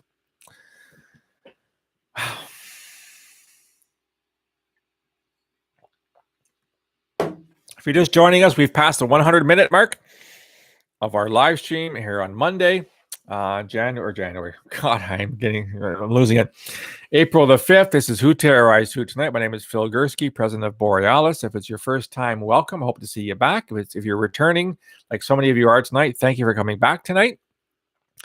We talk about all things terrorism related. If you could like us on YouTube, we'd appreciate that. To become a subscriber would be even better. Check out the website, borealisthreatandrisk.com. Lots of material there as well. Okay, Dean's going to start a riot because he says he never got into Star Trek. You're a Star Wars fan. I'm a fan of both, Dean, but I'm a real fan of Star Trek. Only because, again, I followed the series since the late 1960s. So to me, it's... funny, when Bill says when he hears of Q, he thinks of James Bond. So Q, of course, is the quartermaster, right? That's what Q stands for. And Q's the guy that makes all those neat gadgets that James Bond got. So speaking of James Bond, this is a good segue, guys. Thank you, Bill. I have I'm not sure if it's up yet, JB. I don't think it is. I do a review of the new Bond film. No Time to Die, I think it's called, if memory serves me correct. About how accurate James Bond is from a security intelligence perspective. My own views as a James Bond fan. I got the entire collection downstairs sitting on DVD. I've watched them all several times, but I give my own thoughts on how accurate James Bond is. So check that out on the website. It'll be on the website in a couple of days. So JB says he thinks of Q from Star Trek. Thank you, JB. Another Star Trek fan likes to see that. What's with this Go Habs Go? I mean, where have you been for the past 20 minutes? We're not talking about Bruins and Canucks anymore. Yes, you're right. You're right, JB. It's okay to love both. So, okay, spoiler alert. We're going to go up tomorrow morning with the James Bond preview. My view of James Bond. I guess I have to okay it still. I'll send you an email after the live stream is done. But we're doing more of these things. We're doing more of comments on popular culture, either gaming or movies or series, when it comes to the portrayal of public safety, national security, and security intelligence. it's more fun.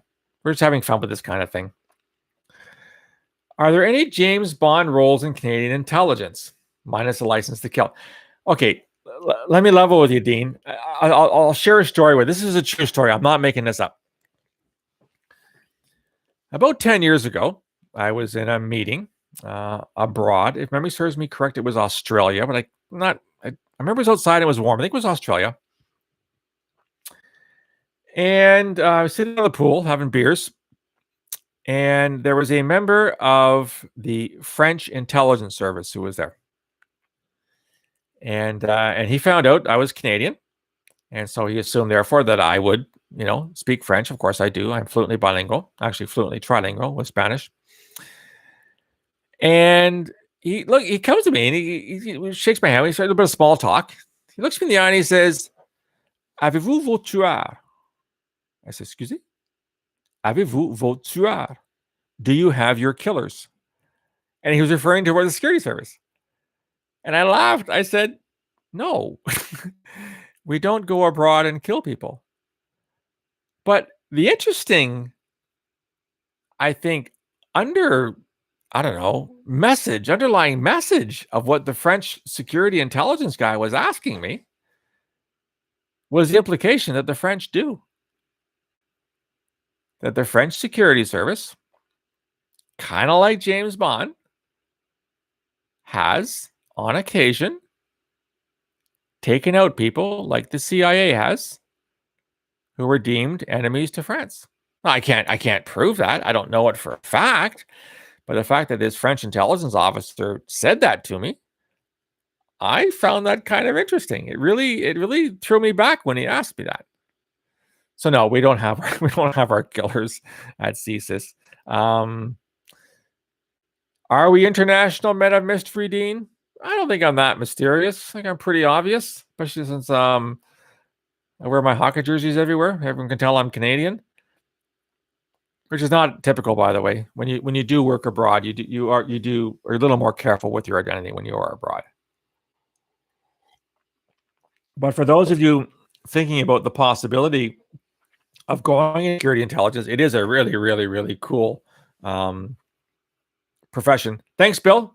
Bill has to go to bed now because he's from Newfoundland and he's old. So we'll see you again, Bill.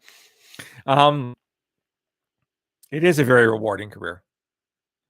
I would highly recommend it to anybody. So if anybody here wants to consider a career in security intelligence, I'm more than happy to talk to you and talk to you about the pros and the cons and the ways of going. I can't get you a job, but I can talk to you about things that might be of interest to a recruiter. I've done this with many dozen Canadians so far. So if you are interested in that, feel free to contact me. Borealis risk@gmail.com. More than happy to talk to you. Kill them with kindness. That's what Canadians do, Yusuf. You're absolutely right. Yes, JB, we have gadgets that are made by the equivalent of Q. Absolutely. I can't tell you what the gadgets are, but I've definitely seen them, and I've worked alongside people that made them. So that definitely is true. So Brad says, speaking of showing your age, your career was during massive technological leaps. So the shift to cyber and cell phones, etc. It's interesting to see collection, surveillance, and its reversal. Yeah, you're right, Brad. I have seen some significant shifts in the way that information has been passed. And as I said earlier, the challenge is in collecting that information. The sheer volume of information we had to collect it's off the charts. It's almost impossible to collect it all. And then to find the nuggets of intelligence, because the vast majority of information is crap. You got to find the needles in the haystack, and the haystack kept getting bigger and bigger and bigger and bigger and bigger. And it was harder to find the needles. So I can't imagine what that challenge is like nowadays. There's often, I read in the States sometimes how there's efforts by the Library of Congress to document Twitter, keep a record of Twitter. Can you imagine what that means? Keeping a record of Twitter? How many people tweet on a daily basis? How would you store all that stuff? And well, first of all, why would you store all that stuff? And secondly, where would you store all that stuff? Yes, Deep, you You moved cities in the last hour, and I'm still live. Yes, I am still live. We're coming up on 2 hours now, and we're still live. So welcome back.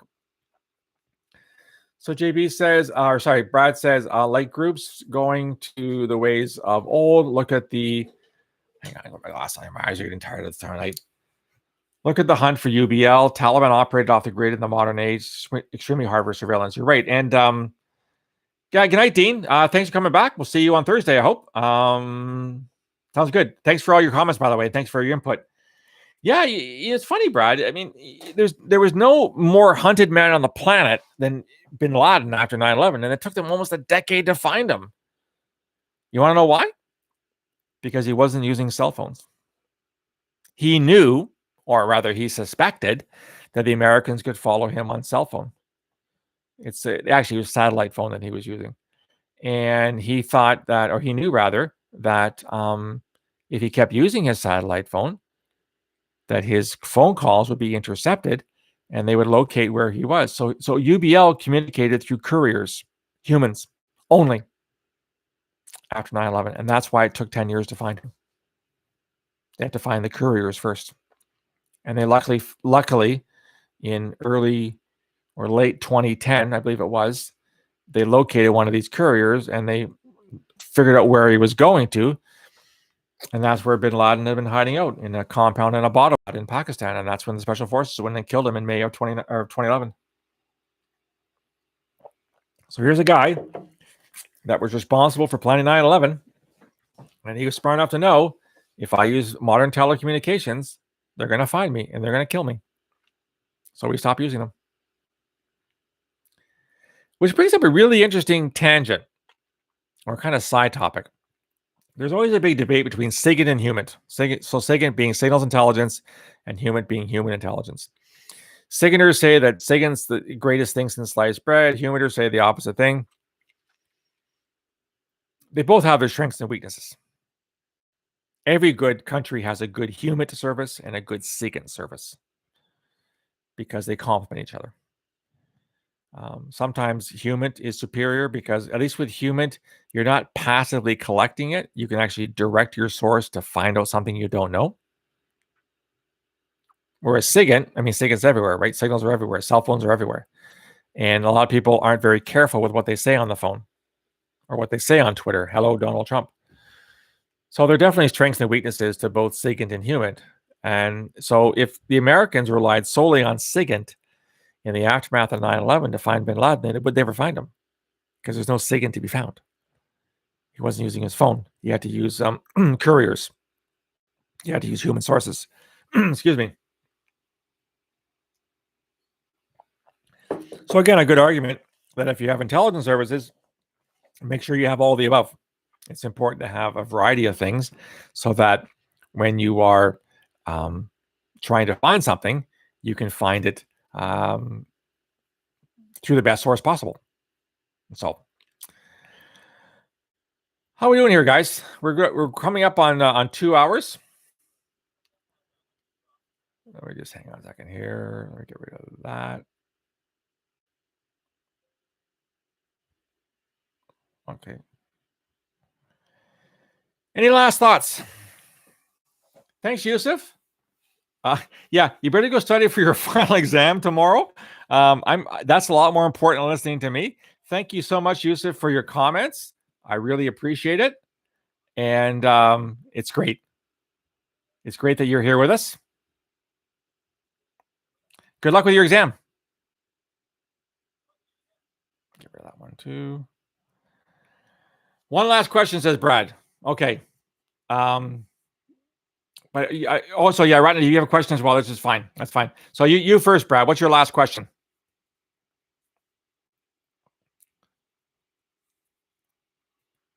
Or Rotten Deep, whoever types fastest, whatever. So Rotten Deep has a general question on CSIS. Whoever gets their question in first, I will answer first. Oh, Brad got first. The Act speaks to the ability to act inside and outside Canada, for the recent ruling on Section 16 said otherwise. Okay. So Brad asked a question about CSIS. Thanks, Iceberg. Nice to see you again. Hope to see you on Thursday. Thanks for coming out. So essentially, Brad, what you're referring to is that CSIS, the most important parts of the CSIS Act are Sections 2, 12, and 16. Section 2 outlines what CSIS can do, what it should do. It collects against 4 major threats: foreign espionage, foreign interference, terrorism, and sabotage or subversion. Section 12 talks about security intelligence, which means what CSIS can collect. And CSIS can go anywhere in the known universe to collect security intelligence as it relates to threats to Canada of those 4 categories. It's not circumscribed by staying in Canada. It can go anywhere it wants. Section 16 refers to foreign intelligence, which is the intentions and capabilities of foreign states. That's very different than security intelligence. It's not threat related. When CSIS was created back in 1984, the powers that be decided that they wanted to give CSIS a foreign intelligence mandate, but they were afraid of doing so. That would see Canada as an aggressive collector of intelligence around the world. So they put in a clause saying within Canada, which means that CSIS can collect foreign intelligence, but only within Canada. Night, Tarek. Thanks for your questions. Thanks for coming tonight. That's the difference. So Section 16 is foreign intelligence. Section 12 is security intelligence. There are no constraints on Section 12. There's a constraint to collect within Canada for Section 16. That's the easiest way I can describe it.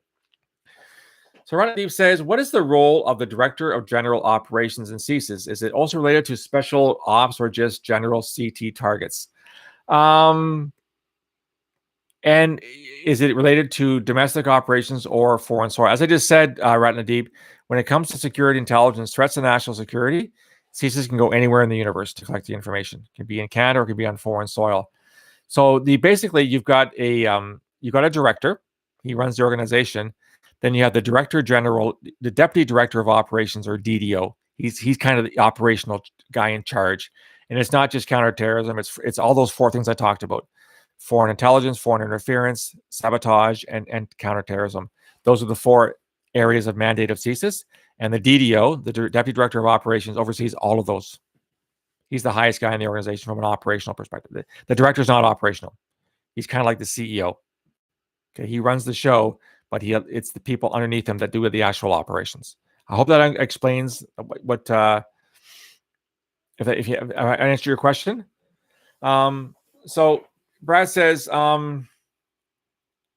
we are the only ones without a foreign service. How do we close that gap in collaboration with D&D and GAC, rely on allies? Great question, Brad. That's going to take an entire live stream to talk about. In fact, if memory serves me correct, there's a perspective on that, I think. Or is there a podcast on that? I've weighed on this recently, Brad, on a foreign intelligence service for Canada, and I'm thinking I'll have to get back to you, Brad. I know I've said something recently about this. I can't remember where. I say so many things, I write so many things, I've forgotten where I put them. I think it might be in a perspective, but definitely check back with me next time, and I'll let you know. But yeah, we are the only Five Eyes without a foreign intelligence service, which is really silly, by the way. Even New Zealand has one, like 1 millionth our size. So, was it a quick hits? Yeah. So, okay. Well, bottom line, Brad, I to be really, really quick, I think that all that CSIS. So, yeah, JB's put in the link to it. It's I guess it's a quick hits, JB. Bottom line is that all you need to do is take an eraser to the CSIS Act and take out the words within Canada, and bingo, you have a foreign intelligence service. They already know about human source collection. They already know about recruitment, all that kind of stuff. The question becomes, how do you devote resources to it? That becomes a different issue. But that would be the much easier than creating an organization from scratch. And no, it can't be the foreign ministry, because the foreign ministry is diplomatic, and you don't confuse diplomacy with intelligence gathering. Although diplomats do gather intelligence, they can't be seen as an intelligence gathering organization. So Randeep asked about the military coup in Myanmar and the state-sponsored suppression measures, which took a lot of innocent lives. That's a great question, Randeep. I would almost say what's happening in Myanmar is state-sponsored terrorism. I did weigh in on it on the Lesser Jihads. Talked about Myanmar, and I also talked about it in When Religion Kills, because I'm calling it Buddhist terrorism in Myanmar. The killing of the Rohingya, for example, is an example of Buddhist terrorism as far as I'm concerned. So check out When Religion Kills, as well as a whole chapter on Myanmar in that one. We're 30 seconds away from 2 hours, guys. I think I am running out of steam. Again, I apologize for those who've been here for the whole 2 hours. I was late tonight. That was my fault. I apologize. But I think we've had a fantastic exchange here again. I want to thank everyone for taking the time to be here and share your thoughts and your questions and your own analysis and your own views on things. As someone asked, it's been a lot of fun. Good night, Brad. This is becoming a real highlight for me on Mondays and Thursdays.